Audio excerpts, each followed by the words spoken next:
கிறிஸ்துவுக்குள் நான் விசுவாசம் வைக்கிற போது கெட்டு போகாமல் அவன் கெட்டு போக மாட்டான். எது? சர்ப்பமானது மோசையினால் வனாந்தரத்தில் உயர்த்தப்பட்டது போல மனுஷகுமாரனும் தன்னை விசுவாசிக்கிறவன் எவனோ அவன் கெட்டு போகாமல் நித்திய ஜீவன் அடையும்படிக்கு உயர்த்தப்பட வேண்டும். அப்ப இயேசு உயர்த்தப்பட்டாரு. இயேசு ஏன் உயர்த்தப்பட்டாரு? அங்க நடந்தது என்ன? அவருடைய பாவ சரீரம் என்ன பண்ணுச்சாங்க? கிழிக்கப்பட்டது.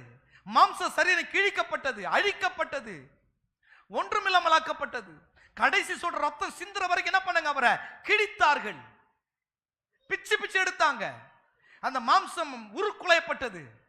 யாருடைய மாம்சம்? என்னுடைய மாம்சம். ஆமென் சொல்லி பார்க்கலாம். இயேசுக்கு ஒரு மாம்சமே கிடையாதுங்க. அவர் ஆவியான தேவன். ஆவியான தேவனுக்கு ரூபம் ஒன்றும் இல்லை, ரூபம் இல்லை ஆகையால் சொரூபம் ஒன்றும்